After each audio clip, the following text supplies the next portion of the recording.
Y listo. Bueno, pues comenzamos. Muy buenos días a todos. Bienvenidos a este Café con Colegas tan especial que tenemos el día de hoy con nuestra querida invitada Penélope Montoya, que es catedrática de la UNAM, de la FES Acatlán, en las carreras de, pues ahora ya no tan nuevas, pero siguen siendo nuevas en el sistema UNAM, ¿no? De traducción e interpretación. ¿Cómo surgió la idea para hacer este café? Bueno, Penélope y yo no estudiamos juntas, nos conocimos de hecho en la obra de teatro del diccionario de María Moliner. Es verdad, sí. Ahí fue donde nos conocimos y entonces como que nos caímos bien y empezamos a desarrollar una amistad y notamos que tenemos pues bastantes perspectivas en común. Yo nunca le he escuchado dar clase, entonces yo le decía, es que de ver todo cómo te tratan tus alumnos y la estima que te tienen, ¿no? Por ejemplo, como te dicen ahí, Profesor P, se me hace muy lindo.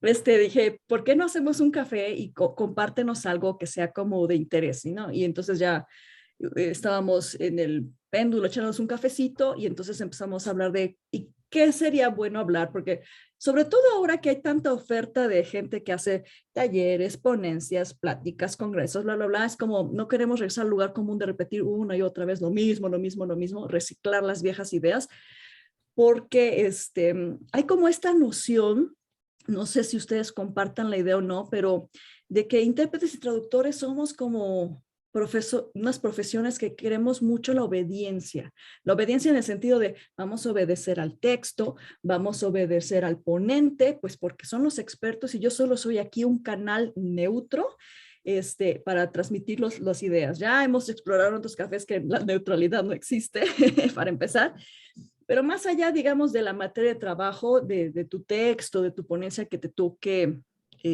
traducir, interpretar, pues también somos un gremio y como tal tenemos interacciones porque hay temas que nos importan en común, las condiciones laborales, el establecimiento de tarifas, cómo hacemos para dignificar la profesión, para profesionalizar nuestra labor, que sea más reconocida, que sea más respetada y demás. Entonces, justamente hubo una vez que me invitaron a dar una ponencia a una asociación de intérpretes.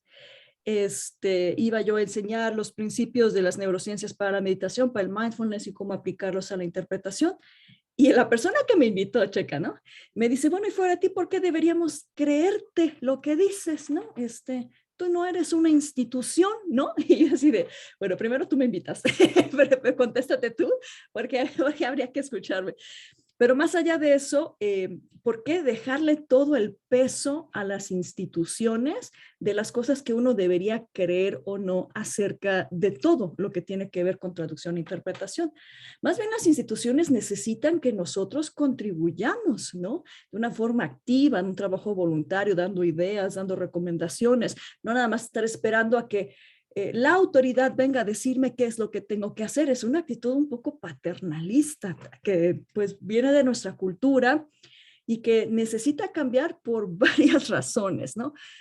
También pensando esta semana justamente en mi Facebook, estaba yo, ya saben, estoy muy interesada en los temas de activismo, del feminismo, de la defensa de las personas LGBT, trans sobre todo y demás.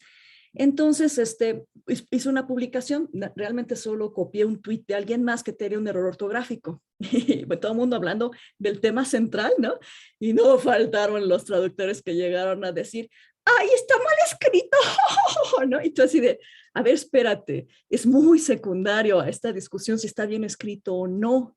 Y de hecho es hasta como no viene al caso, es racista, es clasista, porque asume que todo el mundo tuvo acceso al mismo nivel de educación y puede dominar igual la gramática, la ortografía que todos, y descontar un argumento por la forma y no por el fondo es hasta infantil, puede ser discriminatorio, pero lo hacemos, ¿saben por qué? Porque traductores e intérpretes nos enredamos tanto en la forma, en la belleza del lenguaje, que pensamos que el contenido no es importante, y es lo más importante.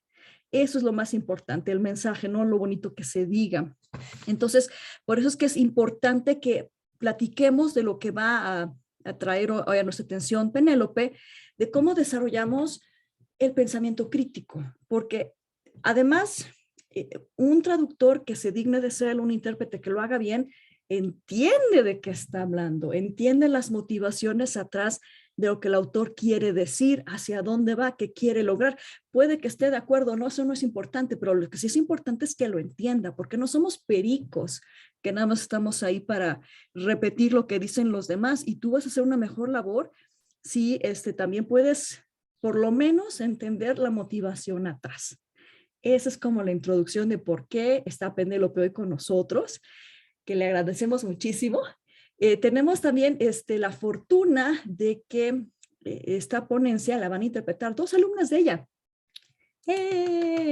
Es más, prendan su cámara tantito, Jimena y Claudia, para que la gente las vea, que pues es el esfuerzo de que queremos que el alumnado de estas profesiones tenga espacios donde practicar, venir, regarla, equivocarse, todo lo que quieran. Aquí, de hecho, cada que la riegan es una porra porque tuvieron el valor de aventarse y están aprendiendo, y este es un espacio seguro. Si la gente quiere escuchar su interpretación y tienen comentarios bonitos que darles, adelante. Si tienen quejas, críticas, pues se pueden abstener, porque tenemos una profesora que está capacitada para dar esa retroalimentación de una forma empática y sensible y profesional, que está Rosemary Ruiz. Por favor, Rosemary, aprende tantito tu cámara para que también la gente te vea. Está aquí dedicándonos otra mañana a estar tomando notas y de saber cómo dar esa retroalimentación, que es otra forma en la que, pues, desde este foro del Café con Colegas y del Foro para Intérpretes y Traductores, estamos también tratando de tejer comunidad, ofreciendo espacios, trayendo gente que sabe, que tiene la buena voluntad, para romper un poco las reglas de cómo tiene que ser todo así siempre tan vertical, ¿no? No, porque ¿quién dice? Vamos a intentar hacerlo de una forma más horizontal para todos. Muchas gracias, Rose. Pues entonces ya no voy a robar más tiempo de lo que Penélope nos viene a decir. Por favor, Penélope, the floor is all yours. Ay, pues muchas gracias, muchísimas gracias de verdad, Flor, por permitirme, por invitarme a, como decían justamente en un post de Facebook, a pensar en voz alta. Estas son ideas que yo traigo desde hace, pues, relativamente la mitad de mi vida, pero no les he dado forma, ¿no? O sea, como que siempre hace falta compartir y platicar justamente con colegas para empezar a darles forma, y bueno, ya les iré compartiendo los avances, ¿no? De estas ideas. A ver, es muy enriquecedor de repente también compartir y recibir también opiniones, ¿no? Entonces, en el momento que quieran hacer algún comentario o algo, por favor, háganlo. Y obviamente después platicamos más. Les tengo preparada una presentación. También quiero agradecerles muchísimo a las intérpretes. Me conmueven mucho que sean exalumnas mías. Yo no les pedí nada, ¿no? O sea, ellas solitas se ofrecieron. Entonces, bueno, ya están acostumbradas a mi voz, a la forma en la que hablo. Entonces, eso parece que puede ser una ventaja. Y muchas gracias también a Rose por darles su feedback. Bueno, entonces, pues empecemos por esto del método científico. Oigan, no sé si ustedes se acuerdan cómo les enseñaron el método científico, o si se acuerdan de qué se trata, o cómo para qué sirve, cuáles son los pasos, todo eso. No sé si alguien quiere compartir su experiencia, porque muchas veces ya cuando estudiamos la carrera ni nos acordamos de eso, ¿no? O sea, la última vez que vemos algo de ciencias a lo mejor fue en la prepa, ¿no? Entonces, no sé si alguien me quiera compartir qué se acuerda del método científico. Pues en lo que alguien más se acuerda, yo lo tengo un poquito más fresco porque en la maestría me lo volvieron a meter cuando te enseñan metodología de la investigación, y es cuando empezó justamente a caerme el 20 de que no sabía yo manejar muy bien el tema de primero observas un fenómeno, haces una hipótesis, haces un invento de cómo quieres probar tu hipótesis, lo llevas a cabo y o validas tu hipótesis o la refutas, y que no te tienes que casar con la idea de que a fuerza tiene que salir como tú querías. No es el propósito de la ciencia. La ciencia es más bien encontrar la verdad, no salirme con la mía, ¿no? Sí, aunque parece que siempre es al revés, ¿no? No sé si alguien más se anime, o más o menos todos andamos por las mismas, ¿no? O sea, yo me acuerdo mucho, a mí me enseñaron el método científico, yo creo que en la secundaria, Y igual, ¿no? Eran estos pasos como escalones, como una receta de cocina que tenías que seguir 1, 2, 3, 4, 5 y se acabó, ¿no? O sea, era una especie como de cosa lineal eh, y ya, ¿no? O sea, como muy fácil. Y resulta ser que cuando pues uno va avanzando en la vida y ves justamente ya como traductor cómo piensan los científicos, cómo son sus investigaciones, cómo divulgan sus resultados, etcétera, pues que la verdad es que no funciona así, ¿no? Entonces, bueno, les voy a compartir ya mi presentación, a ver si me pueden avisar si todo está bien. Perfecto. Se ve perfecto.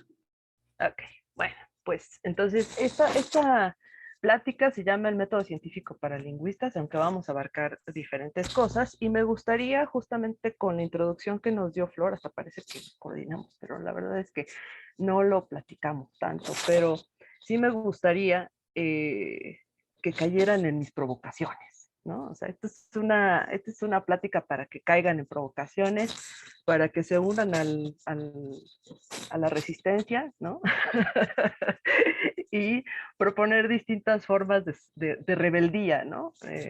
A ver si, a ver si caen en estas provocaciones. Entonces, bueno, como les decía yo, nos enseñaron un método y al final de cuentas lo olvidamos o poco lo aplicamos, al final de cuentas no nos vamos a dedicar a eso como traductores, como intérpretes, como profesores de lenguas, es decir, todo el espectro de los lingüistas aplicados, pues realmente lo olvidamos mucho, especialmente en este país. Les voy a decir algo. En este país, la lingüística no está considerada como una ciencia. Y eso es terrible por varias situaciones. Una, porque nunca va a haber una beca del CONACYT para nosotros como lingüistas. Dos, porque justamente cuando uno sale al mundo y dice, pues yo soy lingüista y soy científico, todo el mundo se ríe de ti. Porque si no es cierto, pues eres humanista, ¿no? O sea, sí, soy humanista, pero la lingüística es una ciencia. Y eso lo podemos discutir si quieren al final de la plática, ¿no? Porque la lingüística es una ciencia.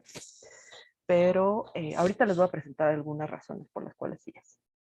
Entonces, bueno, una de las cosas que a mí me ha estado circulando en la cabeza justamente desde que empezó la pandemia y todo este debate de por qué creerles a los científicos, ¿no? ¿Por qué vacunarnos, por ejemplo? ¿No? No voy a entrar en ese debate, nada más es un ejemplo. Eh, la verdad es que la mayoría de la gente le teme a la ciencia. Incluso hay un fenómeno ya investigado, les voy a pasar unas referencias al final de la conferencia, con un artículo justamente de Science Anxiety, ¿no? Entonces, ya existe esto, ¿no? Y se presenta, fíjense qué curioso, esto ya tiene muchos años, se presenta especialmente en los padres y madres que tienen que explicarle a los hijos por qué el cielo es azul, por qué se mueve el mar, por qué la luna cambia las fases. Los papás se sienten totalmente indefensos ante las preguntas de los hijos, que seguramente las que sean madres, pues sabrán que los niños hacen esas preguntas desde muy chiquititos, ¿no? O sea, porque justamente están conociendo el mundo y precisamente ese tipo de pensamiento es el pensamiento que induce el pensamiento científico, ¿no? Esta curiosidad por descubrir los fenómenos del mundo.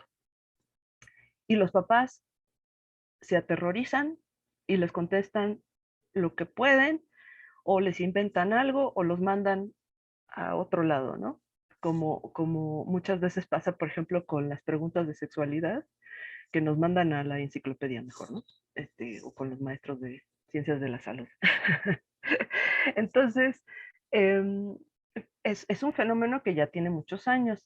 No hay datos en México, como siempre. En Estados Unidos, solamente el 30% de los profesores de educación básica se sienten a gusto, ¿no? Explicando cuestiones científicas a los niños de primaria, ¿no? Entonces, no nos extrañe que la mayoría de las personas no opta por una carrera científica, ¿no? Todos se van hacia estudios sociales, otras cosas. Bueno, esa es una de las cosas. La otra es que la ciencia es difícil. La ciencia es difícil. No, nadie va a decirles nunca que la ciencia es fácil. La ciencia es difícil en primer lugar porque es contraintuitiva. Es decir, tenemos que dudar de todo para empezar de nosotros mismos. Y eso no nos gusta jamás, ¿no? O sea, tenemos que dudar de nuestros ojos, tenemos que dudar de nuestras manos, ¿no? O sea, para poder justamente avanzar en el conocimiento científico. Y entonces ese simple hecho a la gente pues no le gusta, ¿no? A nosotros nos gusta tener certezas y el piso firme. Y la ciencia no es así.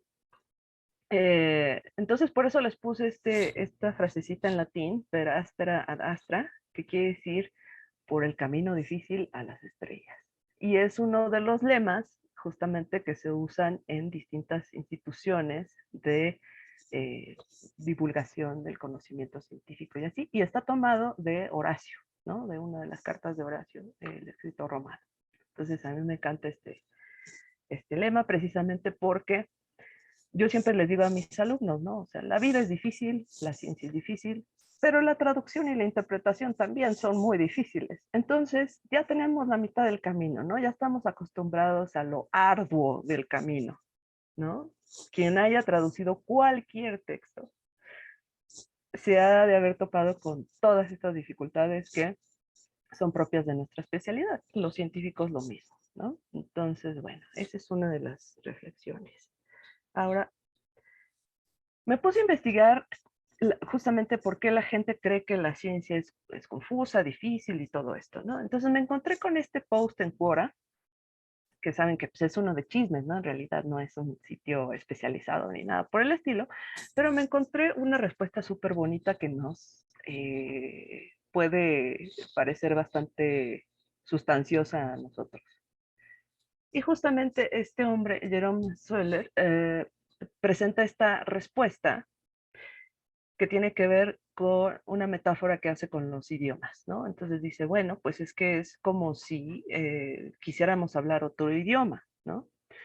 Entonces, obviamente, la ciencia, bueno, la ciencia abarca varias ciencias, ¿no? Entonces, cada una de estas ciencias, pues, tiene su lenguaje propio, ¿no? La lingüística misma tiene su propio idioma, digamos, por su terminología especializada, y no nada más eso, sino por la forma en la que normalmente los lingüistas hablan, ¿no? O sea, no nada más son términos, sino formas de acomodar los pensamientos, que tiene que ver, obviamente, después con la sintaxis y todo lo demás. Entonces, esta respuesta a mí me gustó mucho precisamente porque dice, ¿no? Una vez que nos hacemos del vocabulario y de los conceptos, todo esto, pues empezamos a entender las ciencias.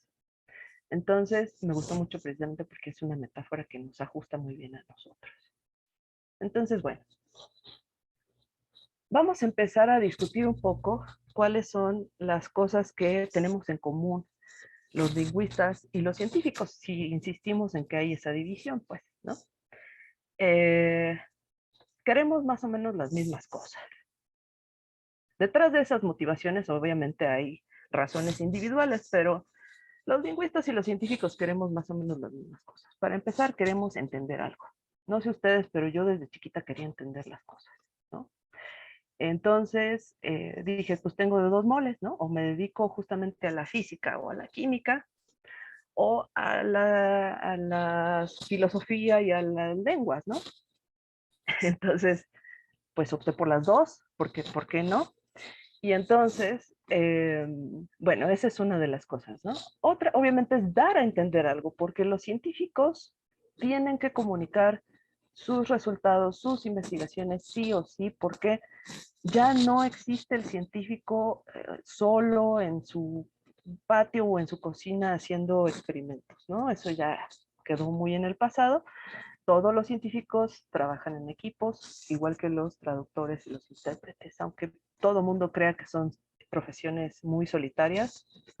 No es mi experiencia. Yo creo que aquí los que hayan hecho traducciones e interpretaciones podrán confirmarlo, ¿no? Siempre estamos pidiendo ayuda, siempre estamos colaborando, ¿no? Etcétera. Otra cosa es que obviamente los dos queremos contribuir con el conocimiento humano, ¿no? Evidentemente la traducción, la interpretación, la enseñanza de lenguas tiene que ver con distribuir ese conocimiento, hacerlo más asequible. Y lo mismo los científicos, ¿no? O sea, quieren avanzar con este conocimiento humano. Y esto es interesante, decir conocimiento humano, porque es una cuestión global, ¿no? No hay, en ese sentido, no hay una ciencia solamente para un grupo, ¿no? Eh, si quieren, después discutimos todas las relaciones que hay alrededor de los patrocinios y las becas y todo lo demás, que eso sí no tiene nada que ver con la ciencia, ¿no? Que tiene que ver más bien con la política o con otras cosas, pero bueno. Y una de las cuestiones que también podemos decir que tenemos en común, y esto a lo mejor puede resultarles controversial, es que los dos queremos controlar el caos. Quienes hayamos trabajado con textos difíciles, hemos visto el caos a los ojos, ¿no? Estaba yo en un proyecto de la Fundación UNAM justamente traduciendo conferencias de científicos de todo el mundo que tienen obviamente el inglés como segunda lengua o que vienen de universidades como de Glasgow, de otros países o otras zonas de habla inglesa con acentos súper difíciles. Tenía yo que traducirlos a texto para publicar un libro de esas conferencias. Entonces, en una de esas hay una señora, una científica muy brillante que estaba exponiendo cómo diferentes modelos matemáticos pueden hacer predicciones sobre el movimiento de partículas a partir de un fenómeno óptico, una cosa maravillosa. La señora, además de ser escocesa, así como la más escocesa de lo que ustedes pueden imaginarse, no terminaba las ideas. Dejaba las oraciones a la mitad, las subordinadas nunca las cerraba. O sea, era un caos justamente. Entonces mi trabajo obviamente era, pues, controlar ese caos. Porque si yo hubiera pasado tal cual esa traducción, la señora hubiera pasado por o loca o tonta, ¿no? Y para nada, o sea, seguramente esa señora es una de las personas más brillantes que caminan sobre la tierra hoy día. Entonces, ese también es nuestro trabajo, ¿no? Y bueno, pues los científicos, evidentemente, imagínense de repente ser los que están observando cosas en los telescopios, ¿no? O sea, es la inmensidad total. Entonces, lo que ellos tienen que hacer es delimitar, estudiar con parcialidades, etcétera, ese caos. Y aquí les puse esta imagen de este GIF muy bonito porque me acabo de enterar de un chisme que siempre me gusta redimir a las científicas mujeres, ¿no? En mis clases y en mis cursos y todo.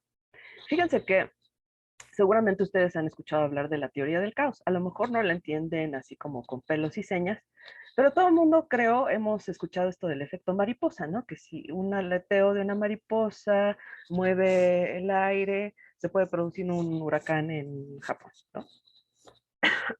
Perdón. Entonces, bueno, esta teoría del caos la propuso un tal Edward Norton, que no es el actor, evidentemente es Edward Norton Lawrence, a partir de los cálculos de un par de mujeres súper brillantes que se llaman Ellen Fetter y Margaret Hamilton.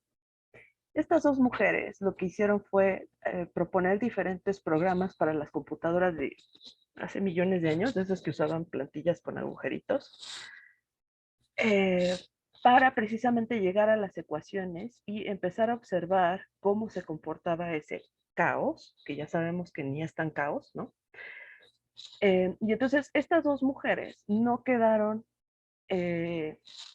como coautoras del artículo que este señor escribió, porque pues eran mujeres y solamente, entre muchas comillas, eran las programadoras por las cuales fue viable llegar a estos resultados, ¿no? Como siempre. Entonces, ya saben ustedes que esta cuestión de invisibilizar el trabajo de las mujeres es como algo institucional, porque además, fíjense que después hubo un investigador que se puso a ver quiénes eran estas mujeres mencionadas ahí como en un agradecimiento muy X, ¿no? En ese artículo, porque nada más le ponen así, ah, pues gracias a fulana y a sutana, como uno podría agradecerle a su mamá, yo creo, o algo así, ¿no? Eh, y entonces no pudo localizar a una de ellas, y ahí les va el otro aspecto, porque había cambiado su apellido porque se casó, ¿no? Entonces ahí está otra situación que también luego podemos comentar si ustedes quieren, ¿no? Entonces, bueno, por eso les puse esta imagen, porque además ellas justamente ayudaron a controlar el caos. Bueno, les tengo la referencia de ese artículo al ratito, por si lo quieren leer, porque está buenísimo. Y además está súper entendible. Bueno, entonces, hay otra falacia con la que trabajamos todo el tiempo, que es esto de, yo estudié letras, lingüística, traducción, interpretación, porque no me gustan las matemáticas, o no se me dan, que es peor todavía, ¿no? Y esto yo lo vengo escuchando justamente desde que yo estudié lengua y literatura hispánicas en la UNAM. Entonces, mis compañeros, muchos confesaban eso, ¿no? Así de, pues yo escogí esta carrera porque no tiene nada de matemáticas. Y entonces era así como, wow, ¿no? Nada más era cuestión de entrar a la primera clase de morfosintaxis para darse cuenta de que estabas en medio del álgebra, ¿no? Y luego de la geometría analítica, porque obviamente si vas a hacer un estudio decente de la lengua, tienes que aplicar ecuaciones, y, ¿no? Entonces, pues no, uno no se escapa obviamente de las matemáticas, ¿no? O sea, las matemáticas, desafortunadamente en este país se enseñan de una forma que vacunan a los niños desde primaria, ¿no? Para que no les interese en absoluto o para que ni siquiera le vean la utilidad. No sé si ustedes se acuerdan de sus clases, pero en mi caso, a mí me enseñaban las fórmulas y que esto y que aquello, y yo decía, ¿y como para qué quiero saber cómo se dobla una curva así, no? O sea, ¿cuál es la aplicación real? Ya después de mucho tiempo entendí, ¿no? Que esas curvas justamente proporcionaban otro tipo de informaciones que pues, tenían que ver con cosas muy importantes. Pero bueno, pues eso es lo que pasa, ¿no? Y entonces, a la hora de hacer estas divisiones como un poco artificiales entre lo que son las ciencias duras y las ciencias sociales, o otro tipo de ciencias, digamos, como interseccionales, como puede resultar la lingüística, pues incluso en nuestra cabeza se genera este prejuicio de que hay ciencias de a de veras y ciencias que pues, no son tan científicas, ¿no? Entonces, esto es un error, porque evidentemente las características de las ciencias no tienen nada que ver con esta jerarquización. Esto es una jerarquización que viene del positivismo del siglo XIX. Ya estamos en el XXI, oigan. Entonces, hay que pensar las cosas desde otra perspectiva, ¿no? Bueno, la ciencia entonces y sus métodos. Entonces, aquí les voy a poner una ilustración que también simplifica bastante el método científico. Sin embargo, me parece un poquito mejor que esta idea de una cosa lineal que tiene 3, 4 pasos y se acabó. Me parece interesante sobre todo esto de que una vez que se prueba con un experimento, si funciona de acuerdo con la hipótesis, pues se regresa otra vez a generar otro tipo de experimento. Y cuando, por ejemplo, los datos no se alinean con la hipótesis, pues se regresa a reconstruir o totalmente refrasear la hipótesis, ¿no? Es decir, el método científico no es una serie de escalones que van en una línea recta. Por lo general, más bien son un montón de círculos. Un montón de círculos y como decía Flor hace ratito, pues no es de que, ay, bueno, pues ya comprobé mi hipótesis y denme el Nobel. No, es más bien que la ciencia avanza a partir de un montón de investigaciones fallidas, ¿no? Entonces, porque precisamente la ciencia se construye a través de la demostración de algo que no funciona, no de algo que sí funciona. Esa pequeña diferencia, por ejemplo, puede ser la diferencia entre el pensamiento religioso y el pensamiento científico, ¿no? O sea, el pensamiento religioso, que no me voy a meter en ese debate ahorita, si quieren después echamos unos fiscales con eso, lo que trata de mostrar es la verdad pura y absoluta, y la ciencia es más bien no. O sea, ¿qué clase de cosas son falsedades? Por eso les decía que la ciencia es difícil porque es contraintuitiva. Entonces, el otro día justamente estaba platicando con mi papá, que es médico, y me decía, es que la gente quiere tomar una pastilla para sanar todo, ¿no? O sea, desde la disfunción eréctil hasta la calvicie. Le digo, pues claro, porque es más fácil tomar una pastilla que tener un tratamiento de no sé cuántos años y ser disciplinados con la dieta y hacer ejercicio y ir con el doctor cada mes, ¿no? Por supuesto, ¿no? Entonces, bueno, hay que hacer algunas distinciones cuando hablamos del pensamiento científico, las ciencias y el método científico. Cuando decimos ciencia, podemos decir que es el cuerpo de conocimientos, ¿no? Esa es la ciencia. También puede ser referido a la manera de obtener esos conocimientos y o las actividades para obtener sistemáticamente ese conocimiento. Entonces ahí justamente estamos hablando también del método científico. Eh, no es tan difícil de entender si nosotros pensamos, por ejemplo, en una traducción. Una traducción justamente es el proceso, pero también es el producto final, ¿no? O sea, cuando hablamos de traducción. Entonces, más o menos podemos compararlas así. Ahora, fíjense, la ciencia avanza a través de los instrumentos, ¿no? Y el típico ejemplo, pues, es Galileo, ¿no? O sea, que demostró justamente el movimiento de los planetas, como lo conocemos más o menos ahorita, gracias a el telescopio, ¿no? Y por eso les puse esta imagen maravillosa del web que se acaba de lanzar. Y esto es algo, esto es una de las provocaciones en las que quiero que caiga. Cuando nosotros nos acercamos a nuestro objeto de trabajo, que es la lengua, ¿cómo nos acercamos? ¿Con qué instrumentos nos acercamos? ¿Qué observamos y qué medimos? ¿Con qué experimentamos y qué cuantificamos? Estas cosas que parecen baladís, no lo son. Sobre todo en nuestro caso, ¿no? O sea, nosotros tenemos que experimentar y cuantificar. Si no, por ejemplo, ustedes cómo garantizan que están haciendo un trabajo de buena calidad. Se podrían quedar con una percepción. Por ejemplo, en el caso de los intérpretes, que alguien les diga, ah, bueno, pues estuvo padrísima tu interpretación porque hablaste así de corridito y todo muy bonito. Pero eso no quiere decir que la persona haya hecho un buen trabajo. Igual en la traducción, yo puedo entregar la traducción al día siguiente, ¿no? Sin ningún error ortográfico. Pero quién sabe si el texto diga realmente lo que tenía que decir. Y yo me puedo quedar, yo como traductora, como intérprete, me puedo quedar con la idea de, ay, pues mi cliente me felicitó. Sí, pero ¿cómo estás midiendo eso? ¿Cómo lo estás observando? Y luego, otra parte muy importante que eso sí nos falta, creo, sistematizarlo un poco, es confirmar y replicar. En el caso, por ejemplo, de los traductores es un poco más fácil, creo yo, porque una vez que uno se dedica a cierto tipo de textos, pues estamos replicando, ¿no? Todo el tiempo estamos replicando el mismo tipo de discurso.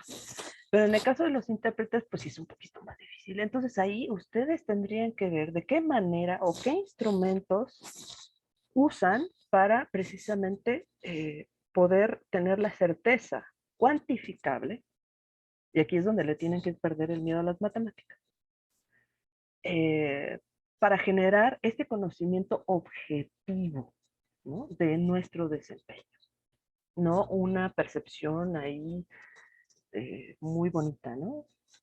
O muy fea, porque también me ha tocado eso, ¿no? Que hay intérpretes que dicen, no, es un trabajo horrible. ¿Cuándo? ¿De dónde? ¿No? O sea, ¿quién te está diciendo eso? Entonces, aquí empezamos a hablar de cuáles son las otras provocaciones en las que yo quiero que caigan, y precisamente son estas. Instrumentos intelectuales, ¿no? Es decir, las cosas las comprendemos obviamente a través del intelecto, ¿no? Entonces, les voy a proponer algunas cosas que tiene la ciencia que nosotros podríamos aplicar para nuestro desempeño como lingüistas, como traductores, intérpretes, incluso profesores de lengua. A la ciencia le interesan mucho más las preguntas a veces que las respuestas. Y muchas veces le interesa más el cómo y el qué que el quién. Esta como fan base, ¿no? De los científicos, pues sí, es que hay fans de Galileo y de Newton y ¿no? O sea, como que nos quedamos con estas ideas de que la ciencia avanza gracias a estos grandes hombres, además, ¿no? Eh, pues no, la verdad es que no, es que estas personas lo que hacen a veces es unificar ciertas cosas que ya andaban por allí y de repente, ¡pum!, las unen y generan este nuevo conocimiento o estos nuevos paradigmas, pero en realidad las cosas ya estaban allí. La ciencia funciona como un trenecito, ¿no? O sea, nada más quien viene después a hacer investigación le va añadiendo carritos, ¿no? Al trenecito. Entonces, nosotros como traductores e intérpretes, ¿cómo podríamos presentar esto? Pues justamente, ¿no? Estarnos cuestionando todo el tiempo cómo, qué estoy haciendo, ¿no? Muchas veces me he topado con muchos profesionales, no nada más con lingüistas, sino con muchos profesionales que dicen, no, pues es que yo ya tengo 20 años de experiencia y pues, sigo haciendo lo mismo, ¿no? Entonces dices, no, más bien, tú tienes 20 años trabajando, pero con un año de experiencia a lo mejor, ¿no? Eh, entonces, esto es una de las cosas que tenemos que revisar muchísimo. Como les decía, la ciencia nos invita mucho a cuestionar nuestras propias percepciones, nuestras propias formas de actuar, ¿no? Y de percibir las cosas. Este latinajo que les puse aquí, a la ciencia le gustan también mucho los latinajos, y por eso a mí también me gusta mucho la ciencia. Nullius in verba es el lema de la Royal Society, que es la sociedad de, digamos, de las ciencias del Reino Unido. Quiere decir, no le creas a nadie, ¿no? No creas en la palabra de nadie, que tiene que ver con lo que estaba diciendo Flo. Por eso les digo que nos coordinamos así como místicamente a través de un Bluetooth ahí raro. Porque precisamente la ciencia es esto, no creas en la palabra de nadie. Es decir, yo no te voy a decir, mira, pues esta pastilla está padrísima porque a mí me funcionó y me curó la calvicie y la disfunción eréctil. Ay, imagínense que yo dijera eso. Y la gente dice, ah, no, pues sí, ¿no? Eso es caer en una falacia, ¿no? La ciencia no se hace así, la ciencia tiene que ser replicable, ¿no? O sea, si tú lo hiciste y obtuviste esos resultados, yo tengo que volver a hacer ese experimento o esa investigación de la misma manera y tengo que obtener los mismos resultados que tú. Ahora, nosotros aquí podemos decir, sí, bueno, pero es que en la traducción y en la interpretación, cada traductor y cada intérprete, pues produce otras cosas distintas. Bueno, claro, ¿no? O sea, hay tantas traducciones como traductores hay. Eh, pero aún así tenemos nuestros estándares, ¿no? Es decir, si estoy traduciendo un texto de historia del arte de la Edad Media, no puedo generar yo una traducción de política del siglo XIX, ¿no? O sea, un ejemplo exagerado, pero bueno, se entiende a lo que me estoy refiriendo, ¿no? Es decir, si yo aplico tus métodos de traducción o de interpretación, tendría que generar más o menos los mismos resultados, ¿no? Entonces aquí, por ejemplo, lo que nos hace falta a los traductores e intérpretes, y aquí sí les voy a echar a los intérpretes, lo que les falta a los intérpretes es escribir, registrar esos métodos. ¿Cómo hacen? Porque todos van a la universidad y aprenden su interpretación simultánea y aprenden su interpretación consecutiva, pero ¿y después? En su desarrollo profesional, ¿a poco se quedan con los mismos métodos que les enseñaron sus maestros? ¿Aplican lo mismitito o sí hacen diferentes cambios precisamente para satisfacer las necesidades de su propio desempeño profesional? No los escriben. Hay bien poquita investigación en la interpretación. Y entonces allí sí, yo desde que empecé a dar clases para intérpretes les he estado diciendo, necesitamos tesis de interpretación, necesitamos tesis de posgrado en interpretación, ¿no? En este país no hay, creo, hasta donde yo sé, posgrado en interpretación, ¿no? No sé si... Había, pero lo cerraron en la maestría de la náhuatl. Ah, es verdad, es verdad, es verdad. Fíjate, qué grave, ¿no? Entonces, y hasta me imagino que si había esta opción, seguramente no había muchas tesis ahí en la náhuatl, ¿no? O sea, de que se produjera realmente investigación, no creo. Entonces, bueno, pues eso es muy grave. Entonces, especialmente saben por qué. Y les voy a decir aquí justamente les voy a echar un torito político. Porque en España sí se hace. En España sí se hace muchísima investigación. En la mayoría de las universidades españolas grandes existe tanto la licenciatura como el posgrado en traducción e interpretación o separadas. Y se hace mucha investigación. Y entonces adivinen cuál variante del español es la que predomina para este tipo de investigaciones. Una de las que menos se habla además, porque los españoles son bien poquitos, ¿no? Y Y los si mexicanos. consideras todo el poder que tiene la RAE hasta la fecha, ¿no? Es un colonialismo absoluto. Exactamente. ¿Y quiénes somos los que hablamos más español? Pues los de este lado del Atlántico, ¿no? Entonces allí es donde estamos también dejando que nos sigan imponiendo cosas, ¿no? Entonces, bueno. Eh, Otra de las cosas que tiene la ciencia que nos puede ayudar mucho a los especialistas en las lenguas es justamente el control de la información que nosotros tenemos. Esto es difícil porque generalmente, por ejemplo, a mí me tocan traducciones así súper intensas, sobre todo a partir del mes de septiembre, no sé ustedes, ¿no? Pero yo a partir del mes de septiembre casi desaparezco en mi computadora y vuelvo a renacer en enero o febrero, ¿no? Entonces, el control de la información que yo genero a partir de mis traducciones podría y tendría que ser organizada, asequible y compartida. Pero eso, la verdad es que nos cuesta mucho trabajo precisamente porque estamos tan ocupados en todo el rollo. Y luego justamente en febrero lo único que yo quiero es irme a la playa. Ya, se me olvida, ya, ¿no? O sea, digamos que la única excusa que yo tengo ante eso es, pues doy clases, ¿no? Y ahí les informo a mis alumnos, pero no es una información organizada y realmente puesta allí, compartida como hacen los científicos. Y les puse esta imagen precisamente porque es de un artículo de un científico que se puso a calcular la cantidad de información de todo el universo visible. Ya sabemos cuánta información hay en el universo, imagínense. Entonces también les tengo por ahí el artículo, se los voy a compartir. Entonces, bueno, y obviamente les pongo este poema de León Felipe porque es lo que tenemos que hacer, ¿no? Hacernos de un sistema, hacernos de un método. Empezar poquito a poco, por ejemplo, empezar a contar cuántas palabras por día puedo traducir, ¿no? Que parece muy básico, ¿no? O los intérpretes, ¿no? O sea, cuánto tiempo puedo dejar entre lo que dice el orador y lo que estoy traduciendo. No sé, este tipo de cosas que tenemos que ir cuantificando. Otra vez vuelvo a la cuantificación, ¿no? Y bueno, eh,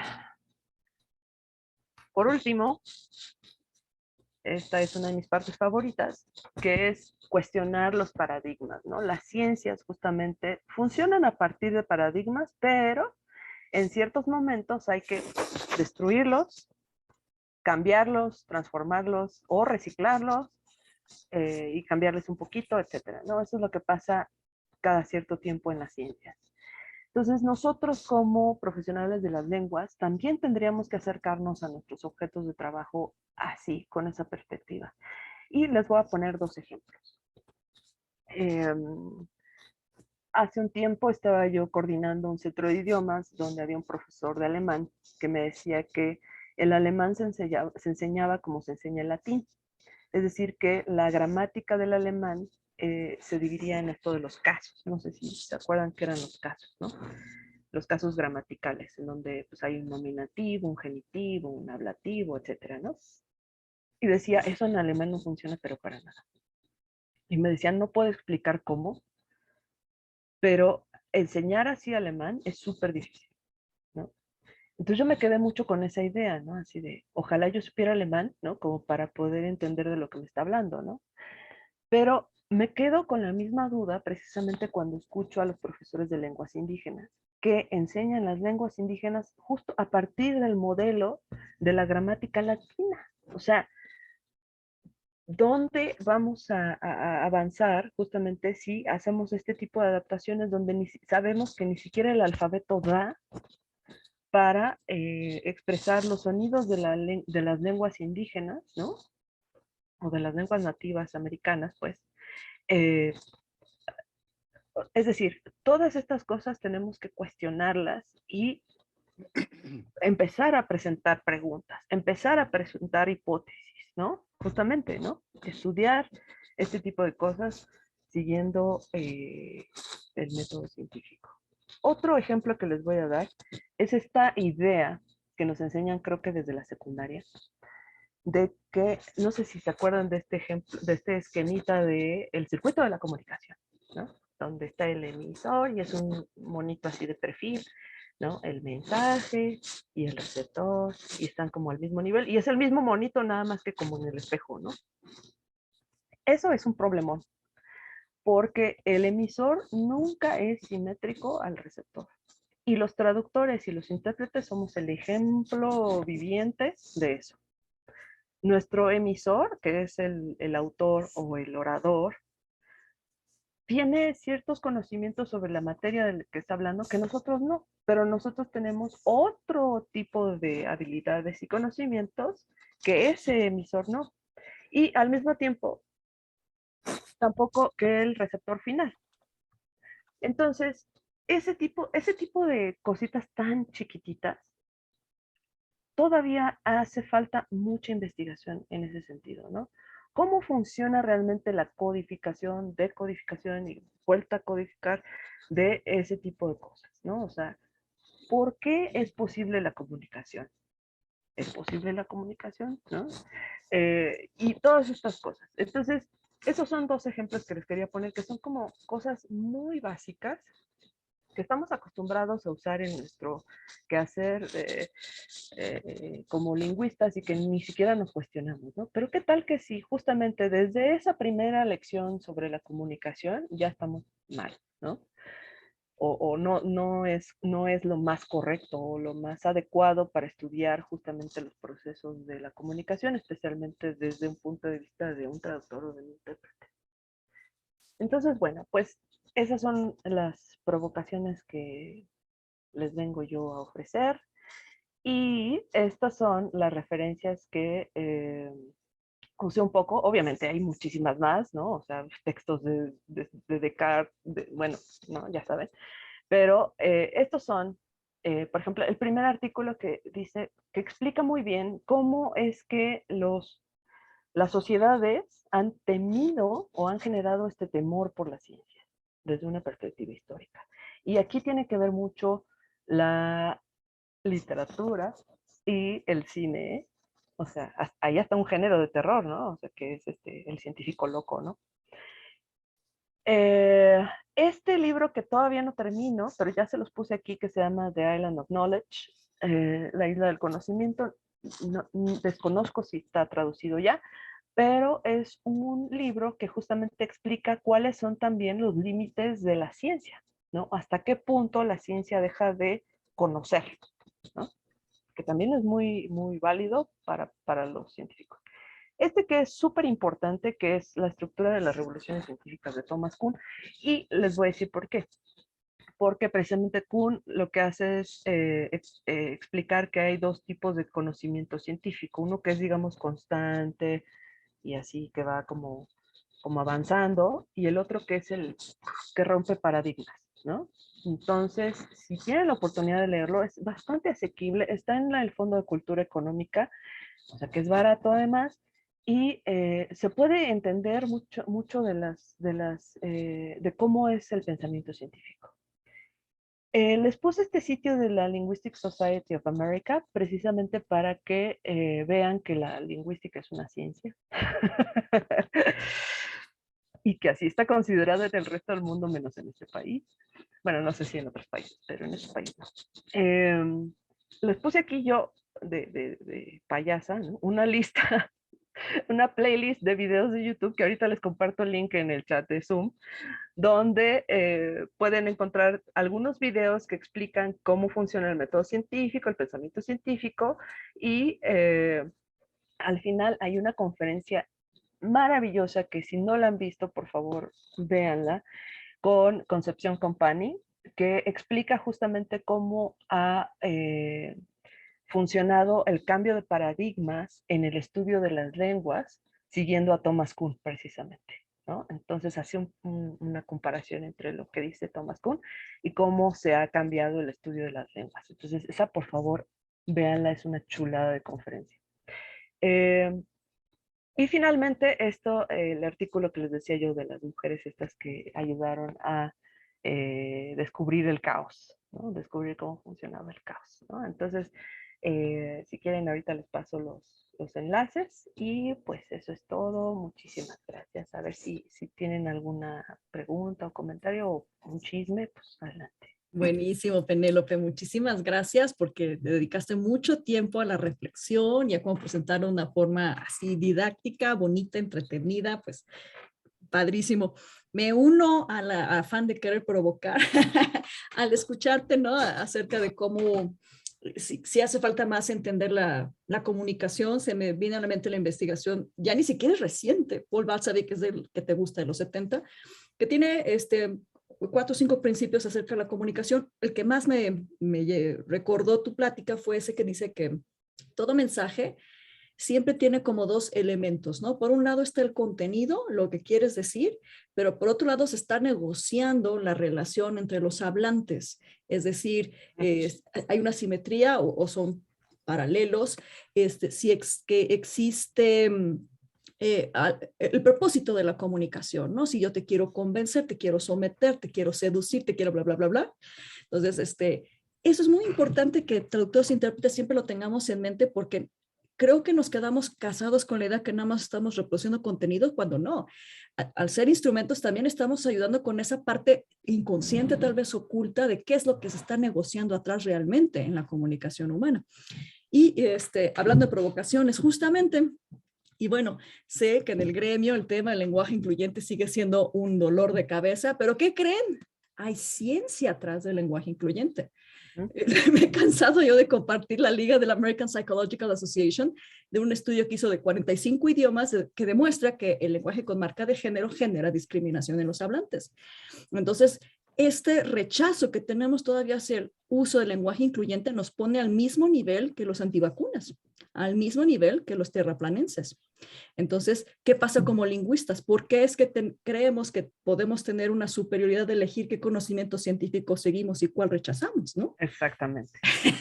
Exactamente. Déjate, comparto una experiencia que yo tengo que ojalá, fíjate, ahí yo la regué, ojalá tuviera el tiempo de cuantificar.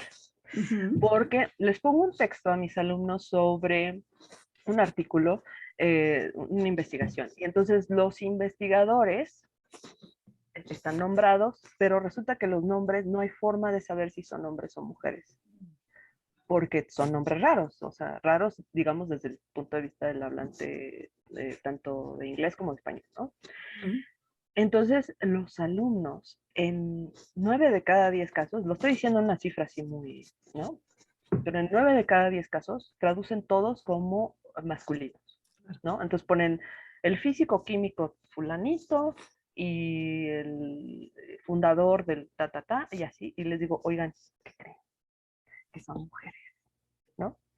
Y entonces se van de espaldas, ¿no? Y sobre todo las mismas mujeres, porque dicen, ay, pero hello, ¿no? O sea, entonces sí hay un bias ahí, ¿no? O sea, de que percibimos que los científicos, para empezar, pues siempre son hombres, ¿no? Entonces sí, hay que terminar con ese tipo de cosas, ¿no? Y bueno, obviamente otra falta ahí es la falta de investigación, ¿no? O sea, porque yo tendría que investigar quién demonios está ahí siendo citado, ¿no? Entonces, y lo terrible es que en nuestras profesiones el 75-80% son mujeres, ¿no? Entonces, ¿cómo es que no tenemos esta conciencia de género si las que estamos haciendo hasta reproducción de los mensajes somos mujeres y ni por acá se nos ocurre, ¿no? Entonces, hay una mano levantada. Rose, ¿quieres hacer una pregunta? Sí, adelante, por favor, es que le estaban traduciendo. Tenemos que esperar el decalaje. Sí, sí, sí. Adelante, abre tu micrófono, Rose. Ay, ay, ay, no te escuchamos, Rose. A ver. Si yo le puedo ayudar por aquí. I'm going to speak in English, and this Sure. way our interpreters have a chance to now interpret into Spanish. So Cool. Penelope, you can either make like you don't understand me and use the interpretation, or you can make like you are the bilingual person you are. Okay? Either way. Okay. Go ahead. It was very interesting, everything you said, but most shocking to me, I admit my ignorance, was to find out that linguistics is a science. Now, taking this into account, when you get a master's, are you an MS or are you an MA? Creo que va a ser un poco difícil porque, bueno, por lo menos las maestrías que existen en México, y esto justamente lo voy a hablar en español para que se metan en aprieto los intérpretes. Las maestrías en México que hay sobre interpretación y traducción por lo general están validadas por las facultades de lenguas o de humanidades. Entonces, digamos que siguiendo esa lógica, tendría que ser un MD, ¿no? O sea, sí, un equivalente a, pues eso, humanidades, no ciencias. Y fíjate qué pregunta más interesante, porque justo yo acabo de tener que hacer mi currículum actualizado al inglés y me hicieron la misma pregunta, pero de mis estudios como psicoterapeuta. Uh-huh. Entonces, y aparte, bueno, mi especialidad más reciente es la hipnosis. Entonces, por más que yo hubiera querido poner que es una maestría en ciencias, porque aparte de la hipnosis ya tiene un cúmulo de investigación científica gigantesco, la gente no lo acepta como tal, entonces acabé poniéndolo como en artes. Pero esto fue como mi decisión personal para no meterme en un problema cuando en realidad no, en realidad sí hay una investigación científica atrás que lo respaldaría, ¿no? O sea, es un problema que comparten otras profesiones también. Y es que justamente ahí sí dependemos totalmente de las instituciones, ¿no? O sea, de cómo las clasifiquen. Porque ahí sí, pues nosotros podemos como individuos defender, ¿no? Pero el asunto grave, y aquí es donde justamente deberíamos de funcionar como gremio, es eso, ¿no? O sea, defender que sí hay una epistemología científica, pero para hacerlo, nosotros tendríamos que empezar a aplicar primero.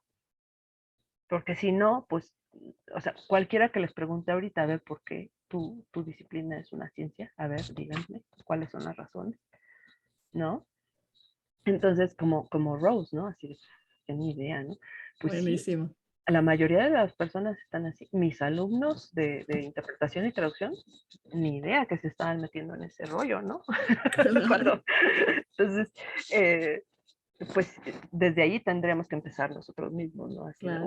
o José, ¿tenías levantada la mano? Adelante, por favor. Si quieres prender tu micro o si quieres escribirlo por el chat, como prefieras. Buenos días, ¿me escuchan? Sí, sí te escuchamos. Qué gusto desde California. Tenemos a José acá con nosotros. Sí, encantado de unirme a ustedes esta mañana. Hazlo en inglés para que te practiquen las intérpretes. Ahora me voy a unir a Penélope, lo voy a hacer en español Adelante, para adelante. ponerlas en aprieto. No, espero no poner en aprieto a nadie. Primero que nada, quiero agradecerle a Flor y a Penélope por la plática tan interesante de esta mañana, porque es una plática para hacernos pensar. Y pensar muy profundamente, porque lo que hacemos como intérpretes o traductores es tan importante que sí, nosotros influimos, lo que hacemos como intérpretes traductores influye. No podemos negar que estamos marcando lo que hacemos con nuestra propia ideología, con quienes somos. Pero es tan importante, como Penélope lo dijo, que esto es una ciencia, que lo que un intérprete hace lo debe de poder hacer otro y otro y así sucesivamente. Sí, efectivamente estamos dependiendo de lo que las instituciones hacen y cómo clasifican, porque estoy completamente de acuerdo con Penélope, con Flor, de que la lingüística es una ciencia, pero las instituciones la clasifican como arte, pero la ciencia también es una arte. Ah, y el arte es una ciencia.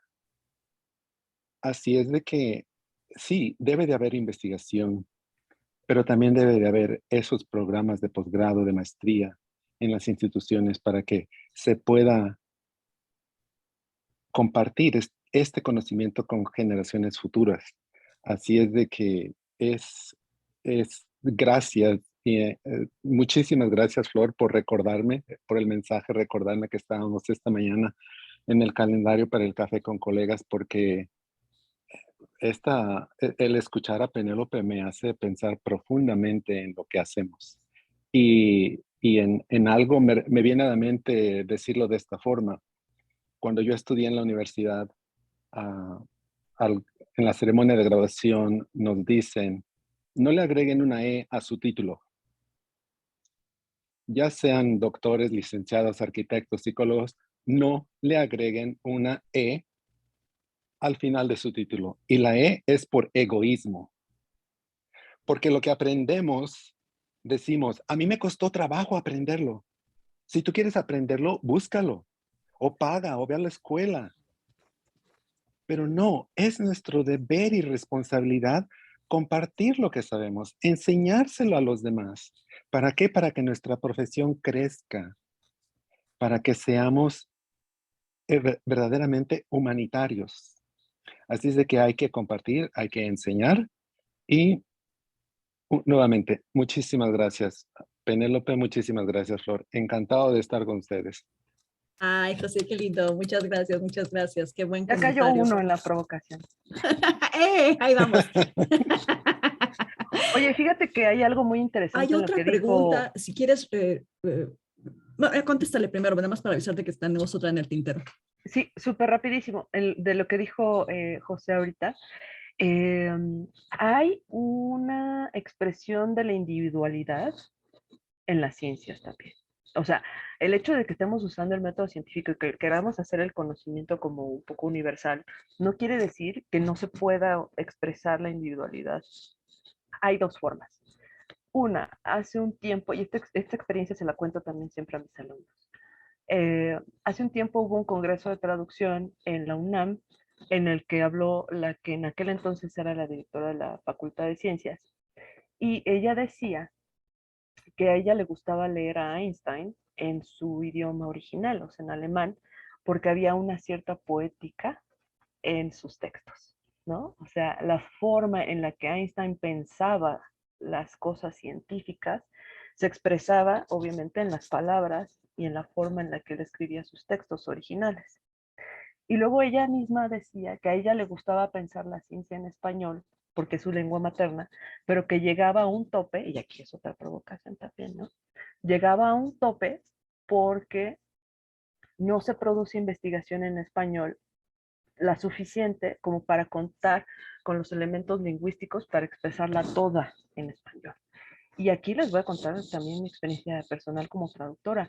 En las últimas conferencias que yo he traducido, me ha costado ir hasta el fondo de la internet, encontrar los términos para traducir ciertas cosas que no existen en español. Y hay The veces Dark Web.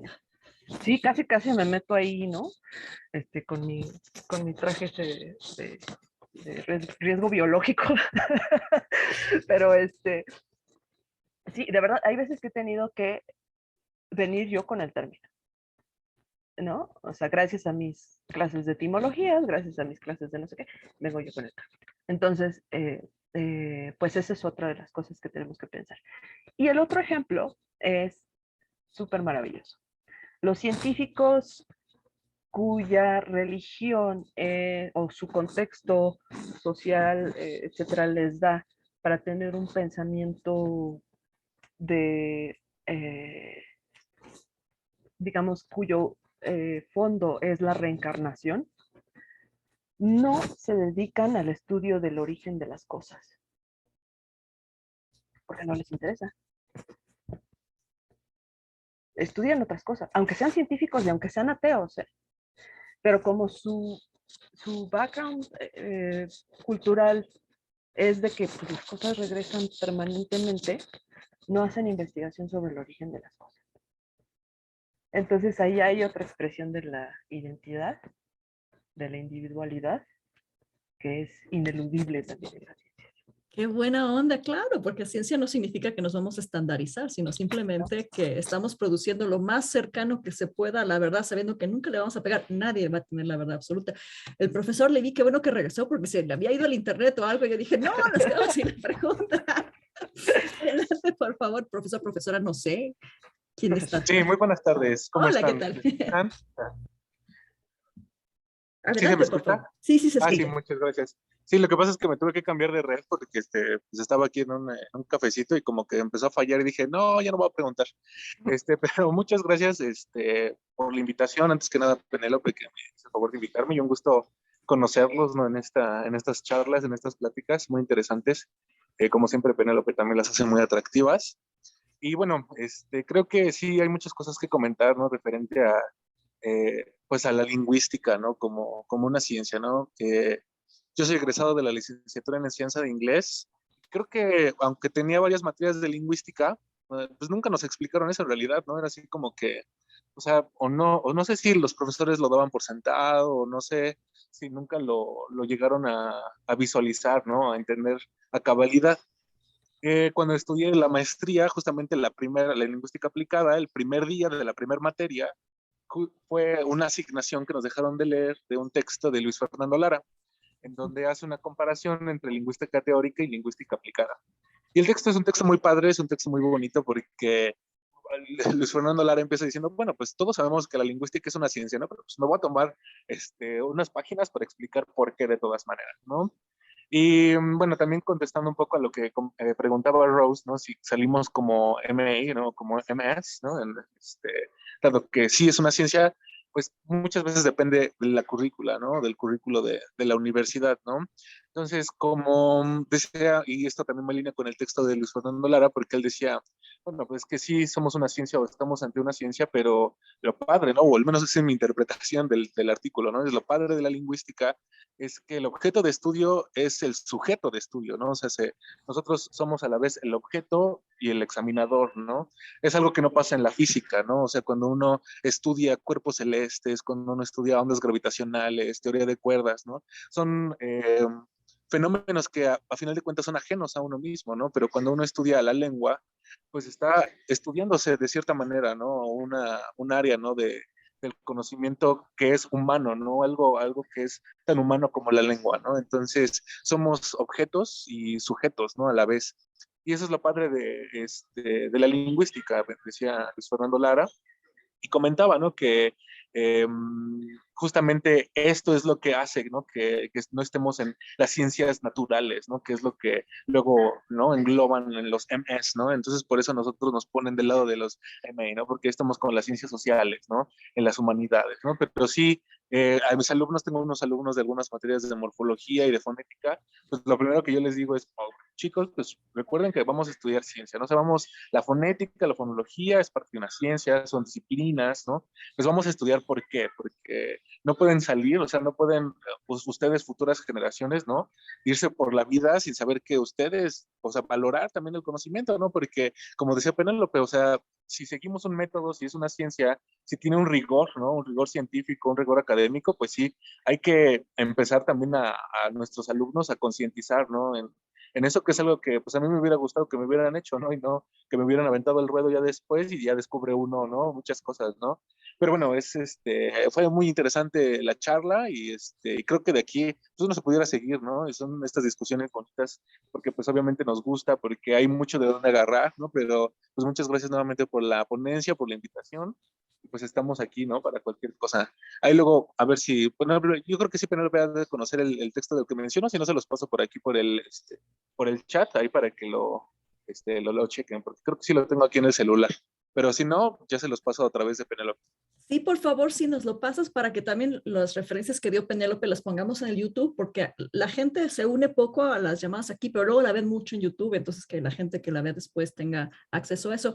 Y me encanta aparte la parte que dice él de la distinción entre cuando el científico es un observador, digamos, atrás, a cuando está adentro. En psicología hubo que, de hecho, cambiar el enfoque en la que se hace la investigación y por eso es que ahora en psicología y en ciencias sociales se usa más el tema de la investigación participativa. Ya das por sentado que tú como investigador estás influyendo en el campo en el que te estás metiendo y te pones también como parte del objeto de lo que estás estudiando.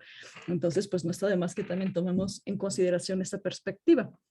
¿Alguna otra pregunta, comentario? Antes de que le agradezcamos a Penélope, y aprovecho para hacer el comercial, hablando de lo que dijo Penélope, y me cayó así como ¡pum! La pedradota de, a ver, intérpretes, ustedes se miden, sus tiempos, esto lo producen escrito y demás. Claro, no, yo no lo hago, ni siquiera lo había considerado como una posibilidad. Y además pensando que actualmente tantas herramientas con las que contamos, en la que sería fácil hacer esta cuantificación, que tendríamos que considerarlo con más, tomarlo más en serio, ¿no? El tema de sistematizar. Y justo nos lleva al tema de nuestro próximo café con colegas. Mi hija tuvo que hacer una presentación de filosofía y escogió el tema de la filosofía cyborg, y ahí me enteré que existe esto y me encantó. La premisa de la filosofía cyborg es, o sea, no tienen que imaginarse un futuro en la que la mitad nos van a poner máquinas para que ya seamos robots. Ya somos robots desde ahorita. ¿Cuántas veces has checado desde que te levantaste el celular y el correo y tienes una para medirte el corazón y bla, bla, bla, bla? O sea, ya somos seres que estamos totalmente dependiendo nuestra biología, nuestros ciclos, ¿no? De despierta una alarma en la tecnología. Ya somos cyborgs.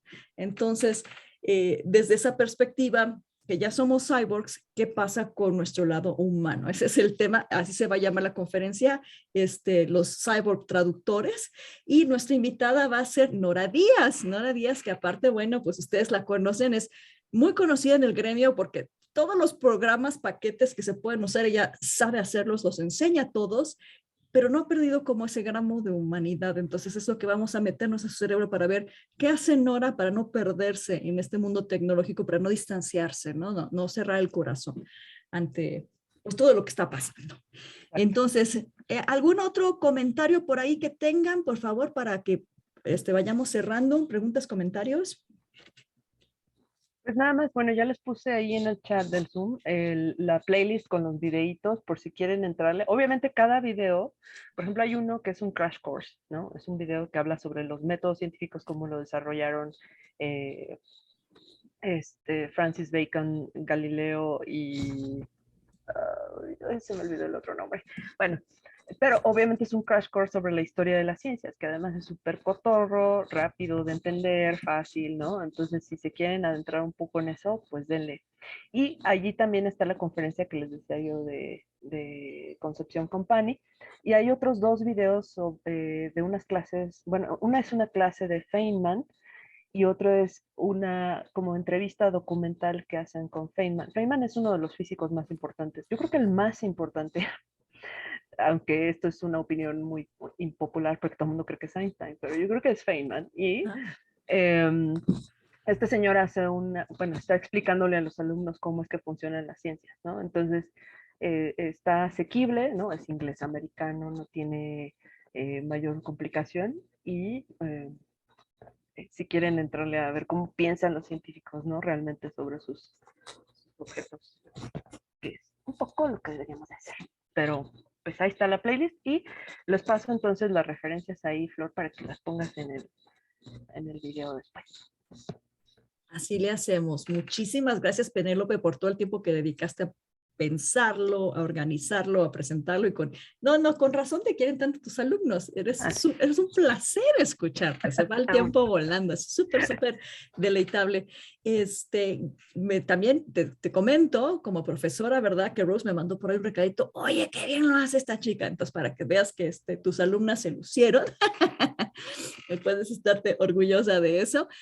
Ahora sí prenden sus cámaras, Claudia, Jimena, para que la gente las mire, las reconozca. Si las quieren contratar, bueno, ya las escucharon, aquí están ellas. Chicas, dejen sus datos también en el chat si quieren. Y bueno, también Rose, dejen sus datos, que Rose deje también su contacto por si quieren consultoría en el tema de interpretación, traducción. No van a tener mejor maestra que Rosemary. Muchísimas gracias también a Dixa Traducción por habernos prestado esta plataforma, porque pues pues sí, que podamos tener la función de interpretación se requiere que alguien esté pagando por esta plataforma para que la podamos usar. Y bien generoso han sido Dix a prestarnos esto y aparte nos ayudan con la grabación Fernando, Heriberto, Pili, muchas gracias por todo eso. Y pues nada, Penélope, toda mi gratitud y esperemos, porque aparte Penélope siempre hace el esfuerzo por estar con los cafés y yo así, ay, gracias, gracias. Sí, que el esfuerzo lo está recibiendo alguien, eso es lo importante, ¿no? Que llega a despertar mentes, eso, provocar, es la idea de los cafés, es esto, queremos provocar. Y de hecho, bueno, ya últimamente han surgido tantas otras reuniones que se llaman café que ya me dan ganas de cambiar el nombre al nuestro. Vamos a ponerle los Provoca Time. Yo propongo lo de los chilaquiles, o sea, chilaquiles con colegas. Está muy bueno eso. Bueno, pues muchísimas gracias a todos y bueno, José y todos los asistentes, muchas gracias por estar aquí. Estoy dando un poquito de tiempo para que acaben de poner sus datos, la gente que iba a poner aquí en el chat. De todas maneras, yo lo voy a copiar también para que el teléfono de Rose para que cualquier cosa que necesiten. Y bueno, pues muchísimas gracias, que tengan un bonito fin de semana y nos vemos el mes que entra con los cibertraductores. Que pasen bonito fin. Nos vemos, hasta luego. Ya podemos cerrar, Fer.